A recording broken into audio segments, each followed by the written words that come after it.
Hey folks, this is Rainiac, and after what seems like an eternity, although it's actually only been about 3 or 4 months, go figure, Doctor Who is back on the air with the second half of Season 7. Has it been worth the wait? Well, I guess we'll find out in the next 8 weeks or so. But meantime, because the series is back, it also means that my series of reviews is back. And let's just get the usual spoilers out of the way, because we began with the Bells of St. John, the opener for the second half of Series 7. And yes, there are going to be spoilers for the episode containing this review, obviously. So if you haven't seen it yet, although I suggest that if you haven't seen it by now, you're probably not going to, because it's now Friday at the time of recording this. So the episode's been out for nearly a week, so if you want to see it, you probably have by now. But just in case, for the few people that maybe haven't got a chance to yet and still want to see it and don't want it spoiled, spoiler warning, this review will contain big spoilers, so please, if you haven't seen the episode yet and you don't want to have your enjoyment ruined, watch it in its entirety and then come back and listen to this review. Okay, now we've got general housekeeping out of the way, let's talk a bit about the episode, shall we? The opening was rather interesting. I always prefer it, I think, when the Doctor or his companion, or both, don't appear in the title sequence. It kind of makes for a more expansive story. I think maybe a mix, half and half, like episodes where the Doctor does appear in the pre-credit sequence and the episodes where the Doctor doesn't appear in the pre-credit sequence. This pre-credit sequence was a little weird, and it had actually been released, or part of it had been released, over on YouTube, a clip entitled Nabile's Warning. It's a weird name this guy had in the credits. Nabil? It's a name I've never seen before. And I've watched a lot of TV shows, read a lot of books, and I've never come across the first name, Nabil, before. If anyone out here happens to be called Nabil, then I apologise for just insulting you directly. But whatever this guy was, he gave a warning about the Wi-Fi, which of course went on to be established as our main threat of the episode. But here's the strange thing about that. The whole point of the episode was if you got taken by the Wi-Fi, you were absorbed into this data cloud thing. And by the way, subtle dig at cloud computing? I think so. Anyway, you're absorbed into this data cloud thing, and you're just a mindless soul roaming around the data cloud. So how on earth did Nabil's soul have enough presence of mind, so to speak, to give a coherent warning about the Wi-Fi and write out and hold up a sign showing what the Wi-Fi looked like to warn people not to click it? Because everyone else that was taken by the Wi-Fi, including Clara, all they could basically do was panic and go, I don't know where I am, I don't know where I am, which makes sense because they no longer have a body, they're just a aimless soul drifting in this endless stream of data. So it was kind of a plot hole, and I hate to rant about them, but Stephen Moffat does tend to have his fair share of plot holes in his episodes. There's no way getting around it. Some people, that doesn't matter to them, and if you're one of those people, more power to you. But personally, I'm not a huge fan of plot holes, or at least too many plot holes, in the things I watch and read and enjoy. But as I say, that might just be my personal opinion, so whatever, we'll move on. The credit sequence, I love the fact that they've retained the Doctor's face in the credits because it gives it a really old school theme. I have actually been watching some more old school Doctor Who in the gap between the Snowman and the Bells of St. John, so I have more of a feel now for classic Doctor Who that I didn't really have before. So that might come through in this review and indeed in later ones. Then we of course got our introduction / reintroduction, this is like the third time we've seen her, to Clara. I really liked Jenna Louise Coleman's portrayal of Clara in this entire episode. The thing about companion episodes is they can be a maker or a breaker for the new companion coming in. So far I would say that every time a new companion has been introduced, the opening to that series has been pretty strong.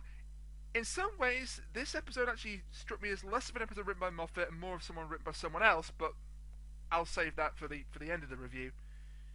I really like Clara's character, and I really like the way she was introduced, and she's got elements of both Oswin, her technological genius, although she didn't actually pick that up until she was absorbed, or partially absorbed, by the data cloud, but again, more on that in a second, and the fact that she's still a governess. I mean, I suppose technically nanny would be the more appropriate term. We don't really have governesses that much anymore in this country, or indeed in any other country of the world right now, but I like how Moffat has taken elements of the one Clara, elements of the other Clara, and then sort of merged them together to create current or present Clara. How the hell, if the three Claras ever show up in the same episode together, I'm going to differentiate from them? I have no idea, but that's besides the point.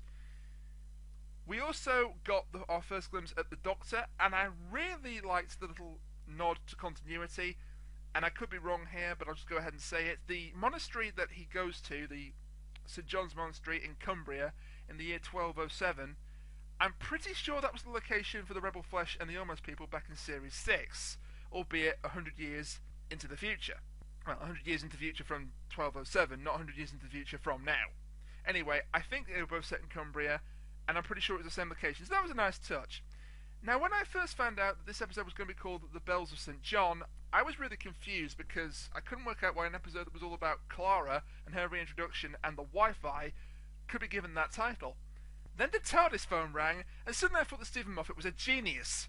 We also got our first look at our villains. Now, one slight complaint I have, and this goes back to what I said about plot holes, I liked our villains. I particularly liked Miss Kislet, played by Celia Rimbury, and I'll talk more about the villains in general when we go into the plot and into the villain's motivation and characterization.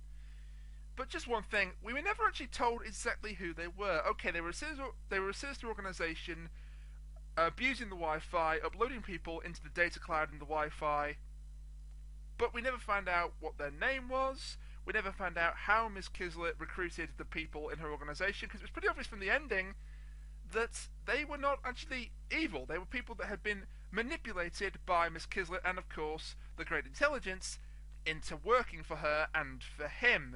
About that line about the guy saying, I only came here to clean the toilets, I'm paraphrasing, but I thought that was hilarious. We then got a little bit of interaction between the Doctor and Clara. It was never explained again why he was in a monk's hood. Although I believe the explanation was he'd gone into isolation to think about who Clara might be. There was the painting with her and the lines, run you clever boy and remember. And by the way, that was quite a clever way how they brought that in. It kind of reminded me of Professor Yana. Remember him? From Utopia in Series 3? I will just say, going off a little bit of tangent here, the first time I saw that scene, and it said, Professor Yana, you are not alone. And it showed the letters, and it suddenly struck home who he was. My jaw damn near hit the floor. Mind you, that was years ago, and I was quite a bit younger then, like 5 or 6 years younger than I am now. But it kind of reminded me of that, and it was a clever way to bring back the Run You Clever Boy and Remember being an acronym or a memory aid for a router password. So that was quite clever. I like how Clara isn't originally sort of overwhelmed with feelings of wow, this guy's amazing, like Amy Pond was when she first meets the Doctor. Her first thing she does when the Doctor comes calling is to slam the door on him. I'm not sure we've had that with a modern series companion before. Rose was smitten with him. Martha was originally resistant and then smitten with him. Donna was I suppose Donna originally wasn't hugely fond of him, but then again, she did seek him out in Partners in Crime, so I'm not sure that counts. And Amy, I'm not even going into the whole saga of flirtatious Amy Pond, but it's nice that there's a companion that doesn't seem... She hasn't flirted with him yet. I know she did in the Slime of the Daleks, and she sort of did in the Snowman, but don't forget, this is a different character, I think. That still hasn't been explained, and I imagine if it is going to be explained, that's going to be till the end of the series before we find that out. But for now, we're treating this as a different Clara, and they have distinctly different personalities, which I very much like. Another thing, a nice little nod to Clara not being completely enamoured with the Doctor yet, she actually refused a trip in the TARDIS. Alright, she didn't refuse a trip outright in the TARDIS, but she said, ask me again tomorrow. Every other time a companion's been offered a ride in the TARDIS, they've jumped at the chance that same moment. But here, it's Clara that holds the power. It's Clara that says, you know what, I'm going to decide when we go off on a trip, and if we go off on a trip, not you. And that, in some respects, they're kind of making the Doctors equal. And in some respects not, but anyway, that's just my thoughts on that. The monsters for this episode, the robotic servers, they were kind of creepy, especially when the head sitting around that girl on the stairs, and also when they repeated speech of of other characters. And then they turn around and there's no face there, it's just a big shiny reflection of yourself, and then it starts downloading and then you've had it. I like that.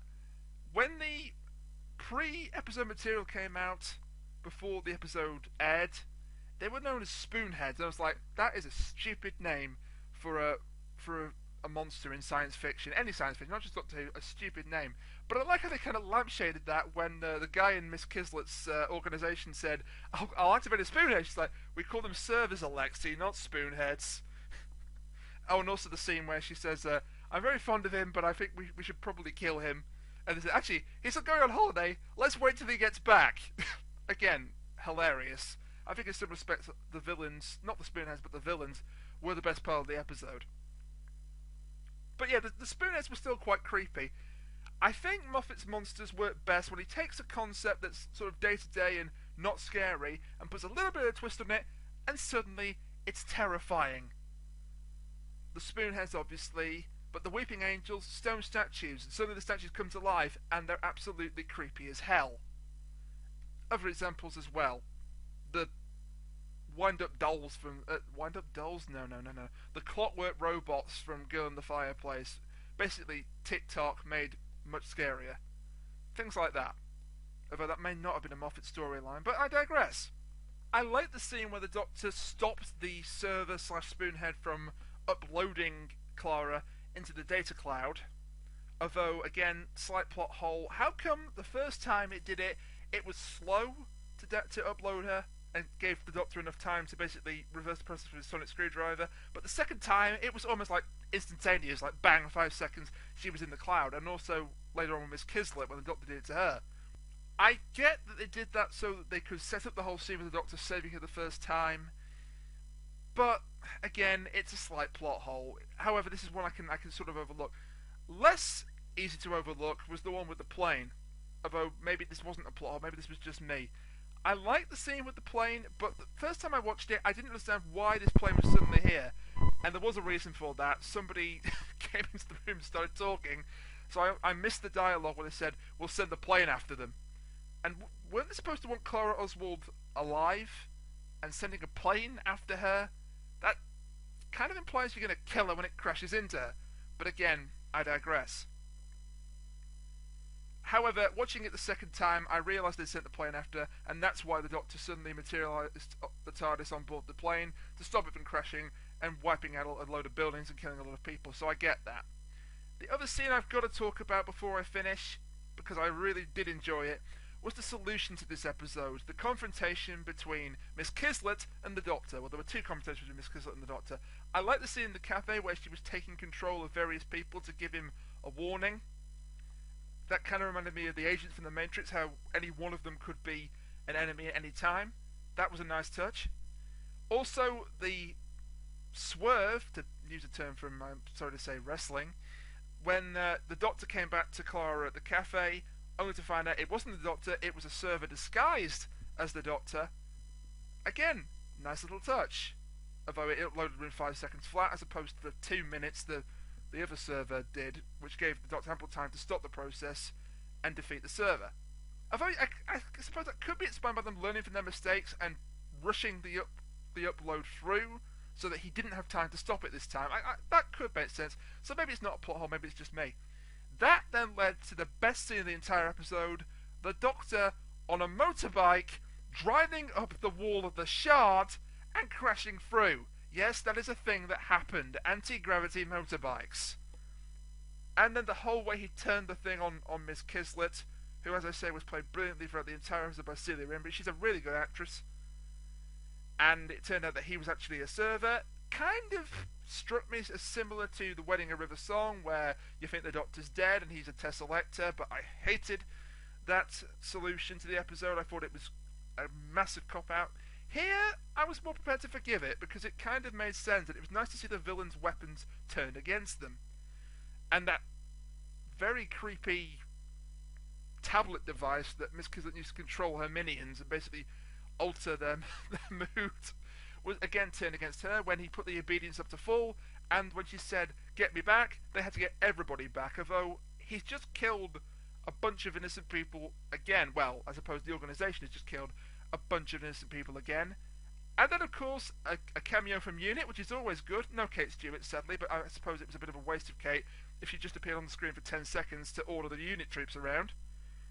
And then the big reveal for this episode, the Great Intelligence.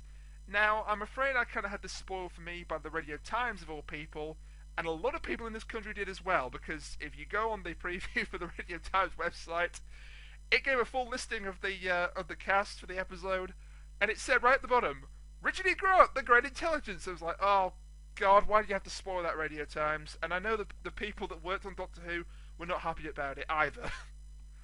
But it was still a nice reveal, and for those that didn't know it was coming, it might have shocked a few people. I don't know if this means that the Great Intelligence is going to be a recurring villain throughout the second half of this series, or if that was just an explanation, that was just a little scene to explain where he'd been in the 200 years since he'd been defeated at the Snowman. And I like how he took on Dr. Simeon's image, and it means that Richard E. Grant at least isn't just going to have the small cup of coffee he had in Doctor Who in the Snowman. He's a very good actor, and he deserved more than the screen time he got in that episode. So if he does become a recurring villain, I'll be enjoying it just for that. Just for more Richard E. Grant appearances. The one thing that was creepy as hell and yet not fully explained was Miss Kislet reverting to a child when she restored the factory settings. But again, if you've seen the Snowmen, this makes sense. The Great Intelligence has shown through his possession of Dr. Simeon he likes to get people when they're a child. She did say, I'm going to miss you whispering in my ear, which implied that she'd been possessed just like Dr. Simeon had. And of course, what happened when Dr. Simeon was released of the Great Intelligence parasite, the Snowman? Well, in that case, actually, the intelligence reverted back to the voice of a child, and Simeon remained as an adult. So, kind of a difference there, but it works for me, and it was very creepy to see Celia Imrie go from being the sort of strong, evil businesswoman to a helpless little girl. And it was really quite an impactful little scene. And finally, of course, the ending I've already talked about, where Clara refuses to go off with the Doctor on that day, and as I say, I think that's a first. Also, while we're setting up things for the future, the leaf in the book, that's got to be important, surely. I mean, that wasn't a leaf, that was page 1. I think he's done it again. I think he's set another story arc off with a damn leaf. I mean, cracks in the walls, the death of the Doctor. Is there anything he won't touch to turn into a story arc? Anyway, my thoughts on the episode, I thought it was good. I thought it was a fairly strong opener, but then again, most openers of New Who have been fairly solid episodes. Rose, Smith and Jones, Partners in Crime, The 11th Hour. Any episode that's introduced a brand new companion, although Clara's not technically brand new, but this version of her is, has been fairly strong and done a good job of getting us introduced to the character. In some ways, this struck me more as a Russell T Davies written episode than a Stephen Moffat one, and that was kind of strange. There were still a couple of strange plot holes in there which couldn't really be explained, although in the course of the review I've kind of explained for myself, so way to go me. But yeah, strong episode, but not the best. Certainly not the best in Series 7 yet. That honour still belongs to either A Town Called Mercy or The Angels Take Manhattan, in my opinion. With the Asylum of the Daleks probably a close third. Last thing to talk about, next week's episode. This looks really good. The Rings of Akaten. It kind of reminds me of the Star Wars Cantina scene crossed with Gridlock and End of the World. And that's not a bad thing. It's been a long while since we've seen various different alien species in the same setting at the same time in New Doctor Who. As I say, End of the World did that, Gridlock to a certain extent did that, and I think the beast below it was all human, so that doesn't count. So it's going to be a really nice change of pace to have that sort of setting. From what I can tell from the trailer, the monster, of course, unless of course it isn't a monster, looks damn creepy, which is always a plus, and I'm really looking forward to it. I think just from the trailer and the 2 small clips, it's going to be better than the opener, than the Bells of St. John.